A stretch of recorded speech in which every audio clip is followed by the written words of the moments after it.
Long-range strikes with drones are Putin's new strategy, and Ukraine just left that strategy in the dust. With one powerful drone assault of its own, Ukraine has just crippled Russia's drone empire with an unthinkable strike carried out at a staggering 745 miles away from its own territory. On May 26th, both Euromaidan Press and Militarny reported that Ukraine managed to carry out a successful drone assault on a Shahid production facility in Russia's Tatarstan region. Specifically, Ukraine's attack targeted a facility in Yelabuga, marking yet another successful Ukrainian strike against Russia's Alabuga Special Economic Zone. Euromaidan says that this is just the latest in a concerted aerial campaign against a range of Russian military targets, including command centers, factories, storage facilities, and Russia's oil processing plants.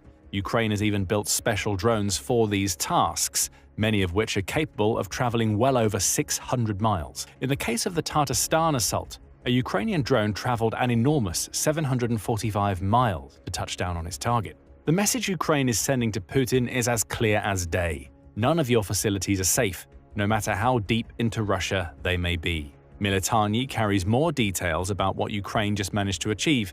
It says that Russia's Astra news outlet reported multiple explosions within Tatarstan, the first of which occurred at 10:40 p.m. Astra claims that these explosions were linked to Russia using its air defense system to fend off Ukraine's drones. However, this isn't strictly accurate. How do we know? Because there's footage of the plant strike that shows that Russia's air defenses couldn't stop Ukraine's drones. Militarny shares a video, recorded by a civilian a safe distance away from Russia's Shahid production plant, that shows what really happened. The 8 seconds of footage starts with what appears to be a stream of smoke heading directly into the drone production facility. Immediately, that tells us that at least one of Ukraine's drones managed to make it down to the ground level, suggesting it scored a direct hit against its target. As the footage continues, what appears to be a second drone touching down is seen in the distance. The picture isn't clear, but you can hear explosions happening in the background. Witnesses at the scene also reported seeing that Russia launched a surface-to-air missile from the plant's territory, telling us that Ukraine and Russia engaged in a significant aerial battle. Beyond that, we don't know exactly how successful Ukraine's aerial assault was.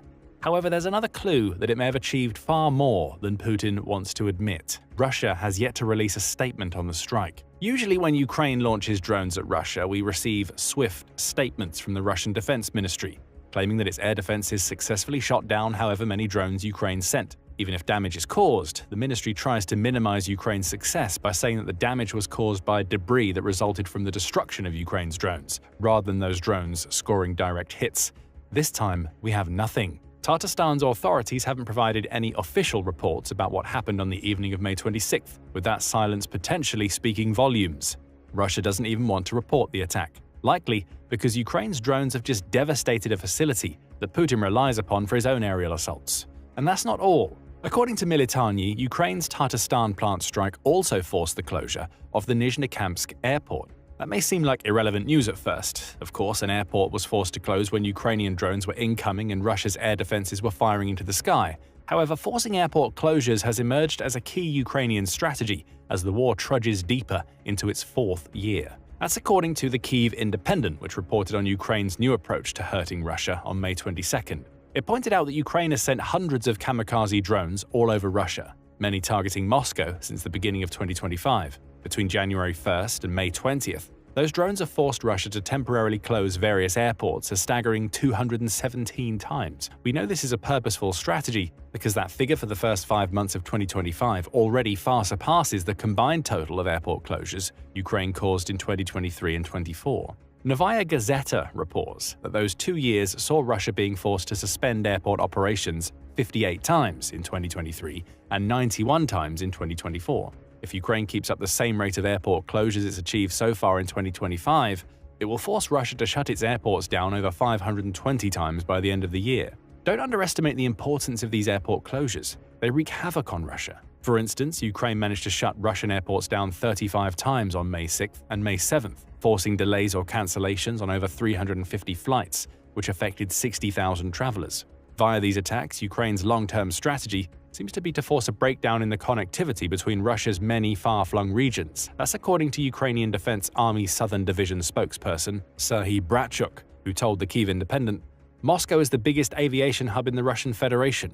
Flights go everywhere, not only across Russia but worldwide. This is about the potential disintegration of Russian regions and the weakening of internal control. Translation: Ukraine has found a way to bring the horrors of war to Russia's citizens without putting those citizens in direct danger. Ukraine isn't attacking airports directly. Instead, it's doing things like launching drone strikes at military targets like Tatarstan's drone facility, which force airport closures.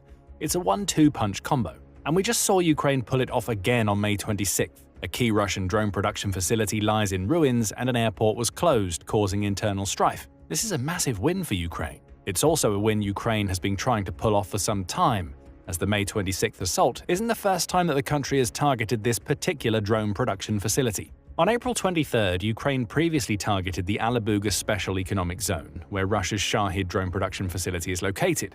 It doesn't appear that Ukraine was as successful with this first strike as it was with the second. Russia was able to monitor Ukraine's incoming drones and appears to have shot them down. Still, Ukraine succeeded in its secondary goal of forcing airport closures, meaning the assault wasn't a total failure. The April 23rd strike also followed on from Ukraine's first drone assault on Tatarstan, which took place on April 2nd. That attack was much more successful, with photographs showing that Ukraine damaged a building carrying the inscription Geron.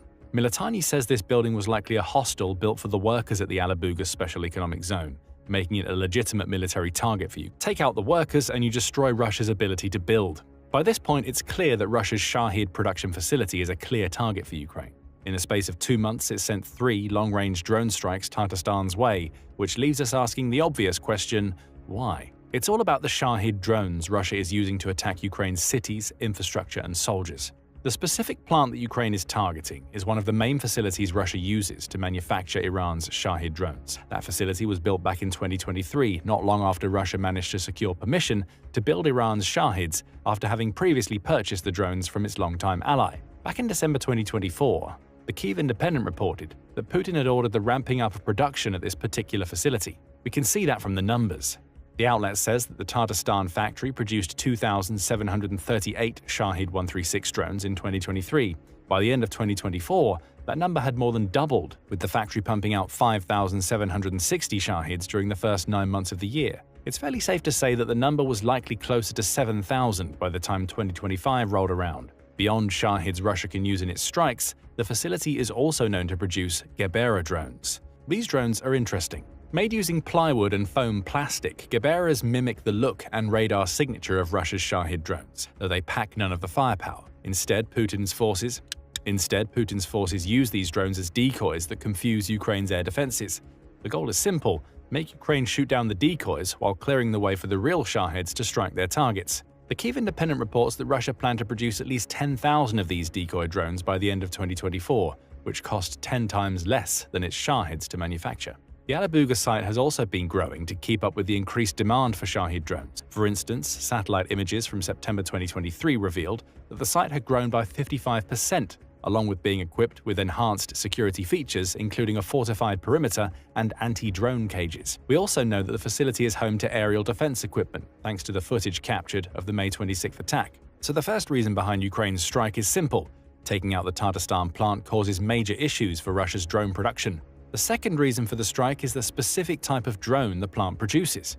The Shahid 136 is an Iranian drone that Russia now builds under the name Geran. In truth, the drones are practically the same, though Russia has started to modify its Gerans to increase their range, their carrying capacity, and harden their outer shells. Even without these enhancements, the Shahid 136 is a dangerous prospect. Classified as a loitering munition, the drone is versatile enough to be used as an attacking force or for conducting reconnaissance against Ukraine. The Shahid 136's primary use is as a kamikaze drone, with Russia packing the unmanned aerial vehicle, or UAV, with explosives before sending it to attack a target. These attacks are simple. Swarms of drones are sent at once, with any that make it through Ukraine's air defenses striking their targets directly before exploding. The drone has a delta wing design that includes stabilizing rudders at the tips of the wings. It measures a little over 11 feet long, 8.2 feet wide, and weighs approximately 440 pounds. Of those 440 pounds, up to 110 pounds is accounted for by a high-explosive fragmentation warhead of unknown composition, says Army Recognition. The odds are that Russia is packing its Shahids with TNT, though this hasn't been confirmed. The Shahid isn't the best drone operating in the Ukraine war. It uses a consumer-grade GPS for navigation, though it can also be equipped with photo and video equipment that allows an operator to capture footage of the battlefield in real time. The UAV's engine generates 50 brake horsepower, allowing it to reach a top speed of 115 miles an hour with an estimated range of up to 1,553 miles. That range is vital. It's the reason why Russia is using Shahed 136s in such massive volumes to target Ukraine's cities and infrastructure, even though the drones move slowly enough that they're easy targets for most air defense systems. The point here is that the Shahed is a dangerous drone. Though Ukraine has built far better UAVs, the Shahed costs Russia just $35,000 per unit to build, with the decoy Gerbera costing around $3,500. That means Russia can build the drones in massive quantities for use in its aerial assaults against Ukraine. At least it could. It may not be able to do so anymore thanks to the May 26th strike, which brings us to the impact Ukraine's attack will have on the war going forward. The obvious, yet still the most important, impact of the strike is that Ukraine has just massively limited Russia's Shahed deployments. In March, the Institute for Science and International Security, or ISIS, reported on just how much Russia relies on Shaheds to hurt Ukraine. It says that Putin uses Shaheds to strike Ukraine on a nearly daily basis. In February alone, Russia sent an average of 140 drones per day, which is a massive increase over the period between August 2024 and January 2025, when the average was 60 drones daily. This proves what we mentioned in the introduction about Russia growing increasingly reliant on its drones to strike Ukraine. With its ground forces faltering and struggling to gain territory, Putin is relying on his Shaheds to maintain pressure. ISIS also provides figures for the total number of drones Russia has sent to Ukraine between August 1, 2024 and March 1, 2025. In total, Putin has sent 15,011 Shahed-type drones. We say Shahed-type because these figures also seem to include the decoy and dummy drones Russia is sending to confuse Ukraine's air defenses. Of those 15,011, 454 have hit their targets, with Ukraine also having shot down a further 9,051. Most of the rest were lost somewhere in the area of operation, with only 156 managing to return to their launch points in Russia or Belarus. This sheer volume of Shahed deployments reveals why Ukraine's May 26th strike is so impactful. The Tatarstan plant was building as many as 7,000 of the Shaheds, along with thousands of the decoys Putin used for these assaults. With that plant out of commission, Ukraine has potentially limited Russia's UAV strike capacity by thousands of drones per year. Speaking of drone manufacturing, the May 26th attack also takes a massive bite out of Russia's drone building capacity. That's something that Putin has been attempting to increase for most of the Ukraine war. For instance, the International Institute for Strategic Studies, or IISS, says that Russia has built on its Tatarstan production facility by creating a second manufacturing site in Izhevsk. That facility is likely already operational, says IISS, though it's unknown if it matches the production numbers of the Tatarstan facility. If it does, then it's clear that Putin is attempting to double Russia's drone production. In fact, double may be an understatement. In March, Business Insider reported that Putin has plans to build up to 100,000 new drones per year in Belarus. The Russian ally was used as a staging ground for Putin's initial invasion and is still being used for launching drones against Ukraine. Reuters also said in September 2024 that Putin planned to ramp up Russia's drone production capabilities tenfold in 2025 alone. The message coming out of Russia was clear. Putin knew that he was going to have to start relying on drone production more heavily to win the war he started. All of these new facilities were supposed to expand on what the Tatarstan factory could do. With that expansion came a sense of urgency for Ukraine. It couldn't just sit back and let Russia make more Shaheds, especially considering the sheer number of drones Russia has been sending against it in recent months. By hitting Tatarstan, Ukraine may have taken out anywhere between a third and half of Russia's drone production capabilities, right at the point where Putin is trying to accelerate manufacturing. Now, rather than spending money on building drones, Russia has to invest in repairing a facility that it's already spent heavily to create. Let's come back to Russia's drone attacks for a moment. While the figures we shared earlier offer a high-level overview of just how devastating Russia's drones are to Ukraine, it's likely that Ukraine is choosing now to strike back because Russia's attacks are intensifying. According to National Security News, drones now account for a staggering 80% of deaths on both sides of the Ukraine war.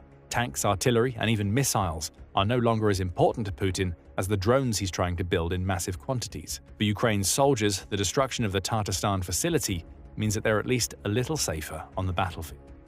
They've also received a new advantage. Fewer Russian drones means more room for Ukraine's drones to operate, both in short-range assaults on the ground and long-range attacks against Russian territory. We also can't ignore that fewer Shaheds in the skies also means Ukraine expends less of its aerial defense ammunition taking out Russia's drones. More missiles are left behind for Ukraine to target Russia's more devastating ballistic missiles and glide bombs. Then there are Ukraine's civilians to consider. One of the most concerning things about how Putin uses Russia's Shahed drones is that he targets everything he can. Ukraine hits military targets, as we just saw in Tatarstan. Russia, on the other hand, hits both military and civilian targets. In other words, Putin is happy to send Shaheeds into Ukraine's cities, where they kill people who aren't even involved in the fighting. He's been doing that a lot over the past couple of months, with a period between February and May, with Russia breaking its own record for the sheer number of drones it sends in a single strike 3 times. On February 22nd, Russia launched a record-breaking 267 drones at Ukraine, which broke the previous record of 193 set in December 2024. Ukraine managed to shoot down 138 of those drones, with another 119 being lost in flight. On May 18th, Russia broke its record again by launching 273 drones in a single night, in what Politico called Putin actively snubbing ceasefire negotiations. Again, Ukraine managed to take out most of the drones. However, at least one managed to reach Kyiv, where it killed a woman. Fast forward to just 8 days later, and Russia broke its record again, this time sending 355 drones into Ukraine. May 26th was the most devastating of the attacks, resulting in 6 people being killed and a further 24 being injured across multiple Ukrainian oblasts. It's likely no coincidence that Ukraine's Tatarstan strike came on the same day as this terrible Russian attack. In all 3 cases, Putin wasn't using his Shaheeds to strike legitimate military